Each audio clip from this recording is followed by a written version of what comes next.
मनुष्य का मन जो कुछ भी सोच सकता है और विश्वास कर सकता है उसे पा भी सकता है। नेपोलियन हिल का यह शक्तिशाली कथन कई मिथकों को तोड़ता है ना? अगर ऐसा है तो फिर इतने लोग यह क्यों मानते हैं कि गरीब पैदा होना गरीबी में आजीवन कैद की सजा है? क्या बाइबल धन को निंदनीय मानती है? क्या दृढ़ता वास्तव में किसी का भी भाग्य बदल सकती है? आइए बाइबल धन और दृढ़ता के बीच इस संबंध में गहराई से उतरे, जैसे नेपोलियन हिल ने इन विचारों को कालातीत पाठों में कैसे बदल दिया और आप इसे अपने जीवन में कैसे लागू कर सकते हैं। भले ही रोज आपको डर सताता हो, विश्वास हमेशा से ही किसी भी परिवर्तन का आधार रहा है, और जब हम धन की बात करते हैं तो यह और भी महत्वपूर्ण हो जाता है। बहुत से लोग, शायद आप भी, जो अब भी यह पढ़ रहे हैं, ये सोचने से डरते हैं कि वे समृद्ध हो सकते हैं। यह डर अक्सर बचपन से दोहराए गए वाक्यों से आता है, जैसे पैसा गंदा होता है, अमीर लोग स्वर्ग नहीं जाते, या वह क्लासिक यह हम जैसे लोगों के लिए नहीं है। कितनी बार इन मान्यताओं ने आपको कोशिश करने से पहले ही किसी सपने को छोड़ने पर मजबूर किया है। हालांकि बाइबल धन को नहीं बल्कि लालच को, पैसे से अत्यधिक लगाव को निंदनीय मानती है। अब्राहम, दाऊद और सुलेमान शक्तिशाली बाइबल के पात्र समृद्ध पुरुष थे, जिन्हें उनके विश्वास और धन दोनों के लिए याद किया जाता है। यह दर्शाता है कि समृद्धि और आध्यात्मिकता साथ चल सकती है। नेपोलियन हिल का मानना था कि विश्वास हर उपलब्धि का कच्चा माल है। उनके लिए विश्वास प्रारंभिक चिंगारी थी, वह ऊर्जा जो विचारों को वास्तविकता में बदल देती है। और यह उनकी किताबों में सिर्फ सिद्धांत नहीं था। अपनी युवावस्था में हिल ने बहुत कठिन समय देखा। वर्जीनिया में एक साधारण परिवार से आने वाले उन्होंने अपनी पढ़ाई के लिए एक रिपोर्टर के रूप में काम करना शुरू कर दिया। उन्हें प्रतिलेख कुछ डॉलर मिलते थे, इतना पैसा कि उनकी मूलभूत जरूरतें भी मुश्किल से पूरी होती थीं। एक ऐसे देश में कठिनाई की कल्पना कीजिए जहां अवसर कुछ लोगों के लिए ही थे। यह मानना कि भविष्य अलग हो सकता है। फिर भी उनका दृढ़ विश्वास था कि वे उस जगह पर बने रहने के लिए नहीं पैदा हुए थे। लिखा गया हर शब्द उस भविष्य के निर्माण में एक ईंट था जिसके वे हकदार थे। और यहीं पर बहुत से लोग खुद को पहचानते हैं, है ना? कितनी बार आपने कुछ शुरू करने के बारे में सोचा है लेकिन बहुत बड़ा लगने की वजह से छोड़ दिया है? कितनी बार आपने खुद को यह समझाया है कि आप समृद्ध होने के योग्य नहीं हैं क्योंकि किसी ने आपको बताया कि धन अच्छे लोगों के लिए नहीं है? यह आंतरिक संघर्ष आपकी कल्पना से कहीं अधिक आम है। मनोविज्ञान में हाल के अध्ययनों से पता चलता है कि पैसे के बारे में सीमित मान्यताएं हमारी कार्य करने की क्षमता को सीधे तौर पर प्रभावित करती है। जो लोग मानते हैं कि उन्हें कभी आर्थिक स्थिरता नहीं मिलेगी, वे अनजाने में ऐसे निर्णय लेते हैं जो इस मान्यता को पुष्ट करते हैं। ये ऐसा है जैसे मन अपने ही खिलाफ काम कर रहा हो, एक दुष्चक्र बना रहा हो। अब कल्पना करें, और अगर एक पल के लिए आप यह मानने दें कि आप समृद्ध हो सकते हैं, और अगर अब्राहम की तरह आप समझें कि धन केवल संपत्ति का संचय नहीं है बल्कि परिवार की देखभाल करने, अन्य लोगों की मदद करने और एक स्थायी विरासत छोड़ने का अवसर भी है। नेपोलियन हिल ने अपनी ही जिंदगी से यह सिद्ध कर दिया। वे धनवान परिवार में नहीं पैदा हुए थे बल्कि लगभग कुछ नहीं के साथ शुरुआत की, लेकिन वे किसी बड़ी चीज में विश्वास करते थे और इसी विश्वास ने उन्हें ऐसी कृतियां लिखने के लिए प्रेरित किया जिसने दुनिया भर के लाखों लोगों की मानसिकता बदल दी। इसलिए मैं आपको एक सरल लेकिन शक्तिशाली चुनौती देता हूं। 7 दिनों तक हर सुबह एक कागज पर अपने वित्तीय जीवन के बारे में विश्वास का एक वाक्य लिखें। कुछ इस तरह, मैं समृद्ध होऊंगा क्योंकि मैं इस पर विश्वास करता हूं। यह जादू नहीं है, ये अपने दिमाग को अवरोधों के बजाय संभावनाओं को देखने के लिए प्रशिक्षित करना है। आप देखेंगे कि धीरे धीरे ये अभ्यास काम, अवसरों और यहां तक कि आने वाली कठिनाइयों को देखने के आपके तरीके को बदल देगा। विश्वास और धन साथ चलते हैं जब हम समझते हैं कि विश्वास करना कार्य करने का पहला कदम है। नेपोलियन हिल ये जानते थे और उनकी कहानी आज भी प्रेरणा देती है। बाइबल इसकी पुष्टि करती है। ये दर्शाती है कि समृद्ध पुरुष भी विश्वास के पुरुष थे। और शायद केवल एक चीज जो आपको आपके इच्छित जीवन से अलग कर रही है, वह है यह विश्वास करने का निर्णय कि यह संभव है। दृढ़ता उन लोगों के बीच अंतर है जो केवल कुछ चाहते हैं और जो वास्तव में उसे प्राप्त करते हैं। कई बार हमें आग्रह करने से डर लगता है, जिद्दी दिखने का डर, किसी ऐसी चीज पर ऊर्जा खर्च करने का डर जो सफल न हो। कितनी बार आपने इसलिए हार मान ली क्योंकि परिणाम उतनी तेजी से नहीं आए जितनी आप उम्मीद कर रहे थे। यह एक खामोश डर है जो सपनों और परियोजनाओं को तबाह कर देता है, इससे पहले कि वे खिल भी पाएं। बाइबल हमें याद दिलाती है कि हमें भला करने से नहीं थकना चाहिए, क्योंकि सही समय पर हम फल प्राप्त करेंगे अगर हम हार नहीं मानते हैं। यह अंश केवल आध्यात्मिक सांत्वना नहीं है, यह जीवन का एक सिद्धांत है जो दर्शाता है कि दृढ़ता एक प्राकृतिक नियम है। नेपोलियन हिल कहते थे कि दृढ़ता वह अदृश्य शक्ति है जो इच्छा को वास्तविकता में बदल देती है। कामना करना आसान है, सपना देखना सरल है। कुछ ही लोग ऐसा करने को तैयार होते हैं, बार बार कोशिश करना, आग्रह करना और तब भी आगे बढ़ना जब सभी कहते हैं कि यह असंभव है। हिल द्वारा इस्तेमाल किए जाने वाले सबसे मजबूत उदाहरणों में से एक थॉमस एडिसन का था। एडिसन ने बिजली का बल्ब विकसित करने में सफल होने से पहले 1000 से ज्यादा बार असफलता का सामना किया। 1000 प्रयास जिन्हें असफलता के रूप में देखा जा सकता था, लेकिन जिन्हें उन्होंने सफलता प्राप्त करने के लिए आवश्यक कदमों के रूप में देखा। दृढ़ता के बिना कोई बल्ब नहीं होता, और बल्ब के बिना शायद दुनिया को बिजली की क्रांति का अनुभव करने में बहुत ज्यादा समय लगता। नेपोलियन हिल के जीवन में एक ऐसा प्रसंग है जो इस सिद्धांत को अच्छी तरह से दर्शाता है। जब वे अपनी पहली बड़ी कृति द लॉ ऑफ ट्रायम्फ लिख रहे थे, तो उन्हें कड़ी आलोचनाओं, वित्तीय सहायता की कमी और यहां तक कि उन लोगों के मजाक का भी सामना करना पड़ा जो कहते थे कि वे अपना समय बर्बाद कर रहे हैं। बिना किसी तत्काल लाभ के एक प्रोजेक्ट में वर्षों का निवेश करने के मानसिक दबाव की कल्पना कीजिए, वित्तीय कठिनाइयों के बीच, और साथ ही लोगों के हार मानने के लिए कहने के दबाव का सामना करना। लेकिन हिल दृढ़ रहे और यह किताब दुनिया के सबसे बड़े स्व-विकास क्लासिक्स में से एक थिंक एंड ग्रो रिच का आधार बन गई। यह दर्शाता है कि दृढ़ता न केवल परिणाम देती है, बल्कि एक असफल सपने को विरासत में बदल देती है। सोचिए, आपने कितने प्रोजेक्ट किसी भी परिणाम को देखने से पहले ही छोड़ दिए हैं? कितने व्यवसाय, रिश्ते या व्यक्तिगत योजनाएं सिर्फ इसलिए दफन कर दी गईं क्योंकि आपके पास कटाई के समय तक इंतजार करने का धैर्य नहीं था। विज्ञान इस बात की पुष्टि करता है कि यह एक सामान्य व्यवहार है। स्थगित संतुष्टि पर शोध से पता चलता है कि अधिकांश लोग भविष्य में बड़े और अधिक मूल्यवान पुरस्कारों की प्रतीक्षा करने के बजाय छोटे और तत्काल पुरस्कारों को प्राथमिकता देते हैं। यह बताता है कि इतने लोग जल्दी क्यों हार मान लेते हैं। वे इंतजार नहीं कर सकते। वे यह नहीं समझते कि दृढ़ता ठोस और स्थायी परिणाम बनाती है। लेकिन एक महत्वपूर्ण विवरण है, दृढ़ रहने का अर्थ है गलती पर जोर देना नहीं। इसका मतलब है सीखना, समायोजित करना और आगे बढ़ते रहना। एडिसन ने एक ही प्रयास को 1000 बार दोहराया नहीं, उसने बदला, अनुकूलित किया और सही सूत्र खोजने तक विकसित होता रहा। हिल ने हर बार द लॉ ऑफ ट्रायम्फ को एक ही तरह से नहीं लिखा। उन्होंने बार बार संशोधन किया, अध्ययन किया और सफल लोगों का बार बार साक्षात्कार लिया, अपने काम को लगातार बेहतर बनाया।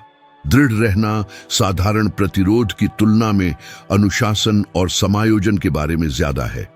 इसे अपने व्यावहारिक जीवन में लाने के लिए कल्पना करें कि आप एक वित्तीय रिजर्व बनाना चाहते हैं। आप हर महीने $50 बचाना शुरू करते हैं।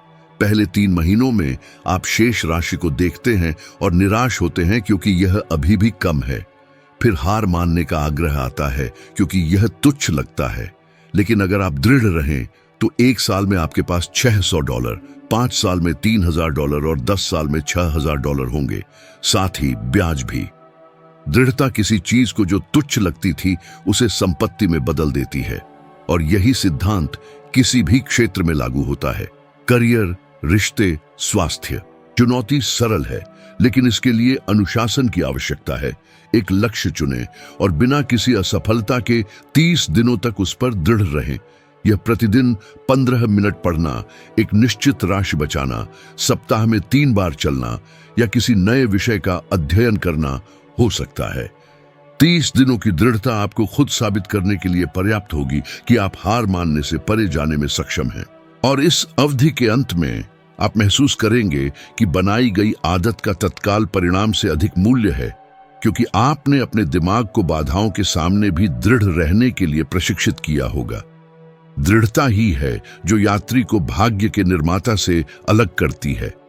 नेपोलियन हिल यह जानते थे, बाइबल इसकी पुष्टि करती है और विज्ञान दिखाता है कि जो लोग इस क्षमता को विकसित करते हैं वे जीवन के सभी क्षेत्रों में अधिक परिणाम प्राप्त करते हैं। और यदि आप पीछे मुड़कर देखें तो आप देखेंगे कि शायद आपके सबसे बड़े पछतावे उन बारों के नहीं हैं जब आपने कोशिश की और असफल रहे, बल्कि उन बारों के हैं जब आप बहुत जल्दी हार मान गए। डर शायद सपनों का सबसे बड़ा चोर है। जब बात पैसे की आती है तो यह और भी क्रूर हो जाता है, क्योंकि यह उन लोगों को स्थिर कर देता है जो समृद्ध हो सकते थे, लेकिन वे सुरक्षा की झूठी भावना के पीछे छिपना पसंद करते हैं। असफल होने का डर, धोखा खाने का डर, सब कुछ खो देने का डर। और इस डर के कारण बहुत से लोग पहला कदम भी नहीं उठाते। शोध बताते हैं कि 70% से अधिक लोग पैसे खोने के डर से निवेश से बचते हैं। यह ऐसा है जैसे वे हमेशा हैंड ब्रेक लगाकर रहते हैं, उन अवसरों को छोड़ देते हैं जो उनके जीवन की दिशा बदल सकते थे। और यह हमें एक महत्वपूर्ण बिंदु पर ले जाता है। जोखिम से बचना सुरक्षा नहीं है, यह भी एक तरह का नुकसान है। जब आप कार्य नहीं करते हैं तो आप समय खोते हैं, ऊर्जा खोते हैं और वे अवसर खो देते हैं जो नए रास्ते खोल सकते थे। एक उदाहरण जो ध्यान आकर्षित करता है वह है माइक टायसन का। मुक्केबाज अपने करियर के दौरान $300 मिलियन से अधिक जमा कर चुके थे, लेकिन लगभग सब कुछ खो दिया। यह कैसे संभव हुआ? इसका उत्तर अनुशासन की कमी और कुछ ठोस और स्थायी बनाने में दृढ़ता की कमी में है। टायसन में प्रतिभा थी, पैसा था और अवसर थे, लेकिन समृद्धि को बनाए रखने के लिए मानसिक तैयारी नहीं थी। अत्यधिक खर्च, कुप्रबंधन और जल्दबाजी में लिए गए निर्णयों ने धन को धूल में बदल दिया।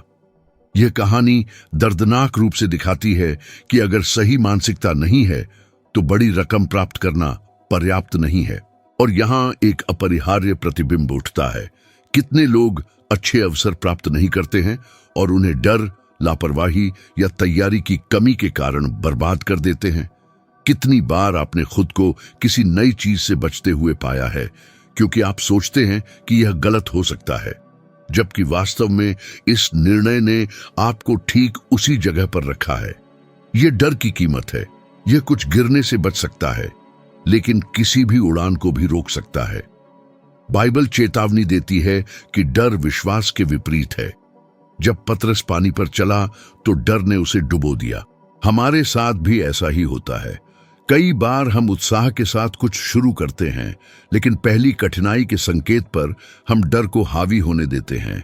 यह ऐसा है जैसे दिल परिवर्तन के लिए चिल्ला रहा हो, लेकिन मन यह कहकर तोड़फोड़ कर रहा हो, क्या होगा अगर यह काम नहीं करेगा? इस आंतरिक आवाज ने हजारों लोगों को कोशिश करने से पहले ही पीछे हटने पर मजबूर किया है। नेपोलियन हिल ने गहराई से अध्ययन किया कि कैसे डर निर्णयों को नियंत्रित करता है। वे कहते थे कि गरीबी का डर सबसे विनाशकारी होता है, क्योंकि यह व्यक्ति को किसी भी स्थिति को स्वीकार करने पर मजबूर कर देता है, भले ही वह न्यूनतम रूप से आरामदायक हो। और यहीं पर बहुत से लोग अपने पूरे जीवन को उन नौकरियों में बिताते हैं जो उन्हें सहन नहीं करती हैं, ऐसे रिश्तों में जो उन्हें बढ़ने नहीं देते हैं और ऐसी दिनचर्या में जो उन्हें समृद्ध होने नहीं देती है, सब कुछ खोने के जोखिम से बचने के लिए, जब वे वास्तव में अपना जीवन खो रहे होते हैं जो बिना किसी परिवर्तन के बीत रहा होता है। ये डर सामाजिक वर्ग नहीं चुनता है, ये उन लोगों में मौजूद है जिनके पास कभी बहुत कुछ नहीं रहा है और उन्हें लगता है कि उनके पास नहीं हो सकता है, लेकिन उन लोगों में भी जो पहले ही जीत चुके हैं और लगातार खोने के डर से जीते हैं। और उत्सुकता की बात यह है कि दोनों ही मामलों में यह ठीक वही पैदा करता है जिससे वे इतना डरते हैं। गरीब कमी में फंसा रहता है और अच्छी तरह से तैयार नहीं होने वाले अमीर अपने भाग्य को बर्बाद कर देते हैं। जब डर का सामना नहीं किया जाता है तो वह ठीक वही परिणाम उत्पन्न करता है जिससे वह बचने की कोशिश कर रहा होता है। इस बारे में सोचें, क्या आपको लगता है कि जो डर आपको महसूस हो रहा है वह वास्तव में आपकी रक्षा कर रहा है या यह आपको बढ़ने से रोक रहा है? क्या जोखिम उठाने की हिम्मत की कमी संभावित असफलताओं से अधिक अवसरों को छीन नहीं रही है? सच्चाई यह है कि बिना जोखिम उठाए कोई प्रगति नहीं है, बिना डर का सामना किए कोई सीख नहीं है और बिना सीखे कोई स्थायी समृद्धि नहीं है। नेपोलियन हिल अक्सर कहते थे कि सब कुछ मन में शुरू होता है। अगर आप मानते हैं कि आप हार जाएंगे तो आप हारे हुए व्यक्ति की तरह व्यवहार करेंगे। अगर आप मानते हैं कि आप समृद्ध हो सकते हैं तो आप ऐसे कदम उठाएंगे जो इस समृद्धि के लिए जगह बनाते हैं। डर केवल एक विचार है, लेकिन यह एक ऐसा विचार है जो तब वास्तविकता बन जाता है जब आप उसके अनुसार कार्य करते हैं। इसलिए इसका सामना करना इसके अस्तित्व को नकारने के बारे में नहीं है, बल्कि यह तय करने के बारे में है कि इसे अपने जीवन का संचालन न करने दें। यह वह बिंदु है जो धन बनाने वाले और उसे खोने वाले को अलग करता है। यह केवल संख्याओं के बारे में नहीं है, बल्कि उन आंतरिक भूतों को जीतने की क्षमता के बारे में है जो हमें स्थिर करने की कोशिश करते हैं। टायसन की कहानी यह दिखाती है कि क्या होता है जब डर, अनुशासन की कमी और दृष्टि का अभाव हावी हो जाता है। और दूसरी ओर ऐसे कई लोगों का जीवन जिन्होंने अपने डर का सामना किया, यह दर्शाता है कि लगातार समृद्ध होना संभव है। स्थिर रहने या आगे बढ़ने का चुनाव अब भी हमारा है। केवल पैसा कमाने के लिए काम करने और यह महसूस करने के साथ काम करने में बहुत बड़ा अंतर है कि आप किसी बड़ी चीज में योगदान दे रहे हैं। जब एकमात्र उद्देश्य पैसा होता है तो खालीपन जल्दी दिखाई देता है। यह ट्रेडमिल पर दौड़ने जैसा है। आप प्रयास करते हैं, ऊर्जा खर्च करते हैं, लेकिन आपको लगता है कि आप अपनी जगह से नहीं हिल रहे हैं। यह कोई आश्चर्य की बात नहीं है कि इतने अधिक वेतन पाने वाले पेशेवर दुख, चिंता और यहां तक कि अवसाद की भी रिपोर्ट करते हैं। हार्वर्ड विश्वविद्यालय के शोध बताते हैं कि जो लोग अपने दैनिक कार्यों में उद्देश्य पाते हैं, वे न केवल अधिक संतुष्टि महसूस करते हैं, बल्कि वे अधिक समय तक जीवित रहते हैं और उच्च स्तर के भावनात्मक कल्याण को दर्शाते हैं। यह दिखाता है कि असली धन बैंक खाते में शेष राशि से बहुत आगे है। यह सीधे तौर पर सेवा करने, अंतर करने की भावना से जुड़ा हुआ है। नेपोलियन हिल इस सिद्धांत को गहराई से समझते थे। वे कहते थे कि पैसा हमेशा परिणाम होना चाहिए, न कि अंतिम उद्देश्य। उनका उद्देश्य जीवन बदलने में सक्षम ज्ञान में योगदान करना था।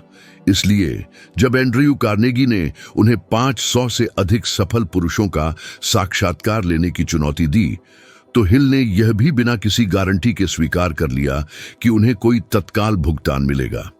इस काम ने उन्हें 20 वर्षों तक निगल लिया। इसके लिए यात्राओं, व्यक्तिगत बलिदानों और अनिश्चितता के कई दौरों की आवश्यकता थी, लेकिन यह वही बड़ा उद्देश्य था जिसने उन्हें दृढ़ रखा। वे जानते थे कि वे कुछ ऐसा बना रहे हैं जो उनके जीवन से आगे निकल जाएगा, और वे सही थे। उनकी विरासत आज भी लाखों लोगों को प्रभावित कर रही है। यही सिद्धांत बाइबल में दिखाई देता है जब हम यूसुफ की कहानी को देखते हैं। और फिर दोस्तों, उस व्यक्ति की कहानी के बारे में सोचिए जिसने उसे गुलाम के रूप में बेचा गया था, अपने ही भाइयों द्वारा उपेक्षित किया गया था, और जिसने अपना सारा जीवन शोक मनाने के बजाय अपनी प्रतिभाओं का उपयोग किया। कल्पना कीजिए, व्याख्या और प्रशासन का उपयोग न केवल अपने हित के लिए बल्कि दूसरों की सेवा के लिए भी किया। हाँ, वो मिस्र का गवर्नर बना और भयंकर सूखे के दौरान लाखों लोगों की जान बचाई। पैसा और प्रतिष्ठा वो महत्वाकांक्षा से नहीं आई, बल्कि खुद से बड़ा काम करने की उसकी इच्छा शक्ति से आई। ये मुझे सोचने पर मजबूर करता है। और आप जो बना रहे हैं, क्या वो सिर्फ आपके काम आता है या दूसरों के जीवन में भी फर्क डालता है? कितनी बार आप बिना किसी इच्छा के उठे हैं क्योंकि सब कुछ अंतहीन बकवास लगता है? ऐसा तब होता है जब हम जो करते हैं और एक बड़े उद्देश्य के बीच का संबंध नहीं देख पाते हैं। जानते हैं, इसीलिए इतने लोग निराश होते हैं, भले ही उन्हें अच्छा वेतन मिले, जैसे बहुत सारे डॉलर। पैसा आता है लेकिन उस खालीपन को नहीं भर पाता। जब हम किसी बड़े काम में योगदान देते हैं तो चुनौतियां भी आसान हो जाती हैं, उनका एक अर्थ मिल जाता है। समझते हैं, नेपोलियन हिल, ये चतुर व्यक्ति, कहते थे कि जो सेवा पर ध्यान केंद्रित करता है उसके लिए कई अवसर खुल जाते हैं। आत्मविश्वास, साझेदारी, सम्मान आकर्षित करता है। ऐसा लगता है जैसे जीवन आपको भरपूर मात्रा में आशीर्वादों की एक असली बारिश से पुरस्कृत करता है। और आजकल के अध्ययन इस बात की पुष्टि करते हैं। देखा, शोध बताते हैं कि जो लोग ऐसे कामों में लगन से जुड़े होते हैं जो दूसरों के जीवन को प्रभावित करते हैं, उनके लंबे समय तक आर्थिक रूप से स्थिर जीवन जीने की अधिक संभावना होती है, क्योंकि वे प्रेरित रहते हैं, तेजी से सीखते हैं और परिवर्तनों के अनुकूल बेहतर ढंग से ढल जाते हैं। इसे और स्पष्ट करने के लिए सोचिए कि आप अपनी प्रतिभा का उपयोग न केवल पैसे कमाने के लिए बल्कि सेवा करने के लिए कैसे कर सकते हैं। अगर आप वित्त में बहुत अच्छे हैं तो आप अन्य लोगों को अपने खातों को व्यवस्थित करने में मदद कर सकते हैं। अगर आप बिक्री के क्षेत्र में काम करते हैं तो आप ग्राहक को एक नंबर के रूप में नहीं बल्कि किसी ऐसे व्यक्ति के रूप में देख सकते हैं जिसे वास्तविक समाधान की आवश्यकता है। यदि आपके पास रचनात्मक क्षमताएं हैं तो उनका उपयोग अन्य लोगों को प्रेरित और प्रोत्साहित करने के लिए करें। यह मानसिकता पैसे को कम नहीं करती, बल्कि इसके विपरीत यह आपके मूल्य को बढ़ाती है, क्योंकि यह वित्तीय लाभ को उस चीज से जोड़ती है जिसका भावनात्मक और आध्यात्मिक महत्व होता है। शायद यही वह खालीपन है जो आपको अपने जीवन में महसूस होता है। शायद समस्या यह नहीं है कि आप कितना कमाते हैं, बल्कि आप अपने काम को कैसे देखते हैं। उद्देश्य के साथ एक साधारण काम भी अद्भुत हो जाता है। बिना उद्देश्य के दुनिया का सबसे बड़ा धन भी आपको खुश नहीं कर सकता। हिल ने अपने जीवन में यह दिखाया और बाइबल उदाहरणों से भरी हुई है। सवाल यह है, आगे आप क्या चुनने वाले हैं? सिर्फ इकट्ठा करने के लिए जीना या योगदान देने और इस बहुतायत के फल प्राप्त करने के लिए जीना? आखिरकार जीवन हमेशा एक चुनाव पर ही निर्भर करता है। बाइबल कहती है, आज ही तय करो कि तुम किसकी सेवा करोगे। कोई तटस्थता नहीं है। देखा, जब हम चुनाव नहीं करते तो परिस्थितियों को हमारे लिए निर्णय लेने देते हैं, और यह बहुत से लोगों की सबसे बड़ी गलती है। यह उम्मीद करना कि संयोग उस चीज को हल कर देगा जो वास्तव में एक जागरूक निर्णय का परिणाम है। यह निर्णय वह रेखा है जो उन लोगों को अलग करती है जो समान परिस्थितियों में फंसे रहते हैं और जो एक बेहतर भविष्य बनाने के लिए कदम उठाते हैं। नेपोलियन हिल ने इसे खुद अनुभव किया। महामंदी के दौरान उन्होंने लगभग सब कुछ खो दिया। राजनीतिक दुश्मनों द्वारा उनका पीछा किया गया। सोचिए, परिवार के साथ होना, पैसा खत्म होना, बिना किसी लक्ष्य के भागना और अनिश्चितता का बोझ उठाना। बहुत से लोगों के लिए यह अंत होता, लेकिन उनके लिए यह चुनने का क्षण था। वे हार मान सकते थे, जैसा कि उस समय हजारों लोगों ने किया था, या वे यह तय कर सकते थे कि यह उनकी कहानी का सिर्फ एक अध्याय होगा। उन्होंने फिर से शुरू करने का फैसला किया। उन्होंने व्याख्यान, नई पुस्तकों के साथ अपने जीवन का पुनर्निर्माण किया और अपने विश्वास और दृढ़ता का संदेश फैलाते रहे। और इस निर्णय के कारण हम आज भी उनके बारे में बात कर रहे हैं। हमें यह समझने की जरूरत है कि जीवन कुछ भी गारंटी नहीं देता है। हमेशा कठिनाइयां, बाधाएं, आलोचनाएं, यहां तक कि अन्याय भी होंगे। अंतर यह है कि हम इन सब पर कैसे प्रतिक्रिया देते हैं। कितनी बार आपने समस्याओं को आपको गिरा दिया? कितनी बार आपने हार मान ली क्योंकि आपको लगा कि आपके पास जारी रखने की ताकत नहीं होगी? यहीं पर निर्णय पूरी तरह से फर्क डालता है। पूरा रास्ता न देख पाने के बावजूद जारी रखने का फैसला करना, असंभव लगने पर भी दृढ़ रहने का फैसला करना, सब कुछ विपरीत संकेत देने पर भी विश्वास करने का फैसला करना। मनोविज्ञान में शोध बताते हैं कि जो लोग दृढ़ निर्णय लेते हैं वे अधिक लचीले और खुश होते हैं। जब आप जानते हैं कि आप क्या चाहते हैं और कार्य करने का निर्णय लेते हैं, तो आपका मन इस चुनाव में आपका समर्थन करने के लिए शक्ति प्राप्त करता है। इसका मतलब यह नहीं है कि रास्ता आसान होगा, लेकिन संदेह आपकी ऊर्जा को नहीं चूस पाएगा। अनिर्णय यह किसी भी बाधा से ज्यादा शक्ति का उपभोग करता है। यह एक चौराहे पर रुके रहने जैसा है, बिना कहीं गए समय और ऊर्जा बर्बाद करना। अब कल्पना कीजिए कि अगर कुछ साल पहले आपने अपने करियर, अपने वित्त या यहां तक कि किसी रिश्ते को लेकर दृढ़ निर्णय लिया होता, तो आपका जीवन कितना अलग होता। क्या आप आज एक अलग स्तर पर नहीं होते? सच्चाई यह है कि हम सभी ने सही समय पर निर्णय न लेने के कारण अवसर गंवा दिए हैं। अवसर गुजर जाते हैं, लेकिन अनिर्णय के परिणाम बने रहते हैं, और इसीलिए यह प्रतिबिंबित करने का समय है। आपके जीवन के किस क्षेत्र में तत्काल निर्णय की आवश्यकता है? शायद यह आपकी वित्तीय स्थिति है। आग बुझाने के बजाय अपने पैसे को व्यवस्थित करना शुरू करें। शायद यह आपका करियर है। किसी ऐसी चीज में रुके रहने के बजाय एक नए सीखने में निवेश करें जो आपको अब खुश नहीं करती। या यहां तक कि आपके निजी जीवन में एक ऐसी कार्रवाई करना जो आप वर्षों से टालते आ रहे हैं। इस प्रतिबिंब को व्यवहार में लाने के लिए यहां एक चुनौती दी गई है। अपने जीवन के केवल एक क्षेत्र का चयन करें और अगले 30 दिनों में दृढ़ निर्णय के साथ प्रतिबद्ध रहें। बाधा के आकार से कोई फर्क नहीं पड़ता, बस अपने चुनाव में दृढ़ रहें। ये प्रतिमाह $50 की बचत हो सकती है, वह पाठ्यक्रम पूरा करना जो आपने अधूरा छोड़ दिया था, या एक नई स्वस्थ आदत बनाना, जैसे सप्ताह में 3 बार व्यायाम करना। 30 दिन कम लग सकते हैं, लेकिन यह आपके लिए खुद को यह साबित करने के लिए पर्याप्त समय है कि आप अपनी कहानी की दिशा बदलने में सक्षम हैं। नेपोलियन हिल ने अपने जीवन से जो दिखाया वह यह है कि निर्णय हमारे भाग्य को आकार देते हैं। बाइबल पुष्टि करती है कि हमारे चुनाव परिभाषित करते हैं कि हम कौन हैं और हम कहां जा रहे हैं। और विज्ञान इस बात की पुष्टि करता है कि स्पष्ट रूप से निर्णय लेने से मन और शरीर मजबूत होते हैं। सवाल यह है कि आप कितनी बार और निर्णय की कमी को अपनी कहानी खुद लिखने देंगे। धन और दृढ़ता का मार्ग एक यात्रा है, एक गंतव्य नहीं। प्रत्येक चुनाव, प्रत्येक रवैया, प्रत्येक विचार जिसे आप आज चुनते हैं, आपके जीवन की दिशा को पूरी तरह से बदल सकता है। और इसीलिए मैं नहीं रुकता। मैं आपको कुछ ऐसा देने के लिए यहां हूं जो वास्तव में बदलता है, क्योंकि मैं आपके विकास को बहुत गंभीरता से लेता हूं।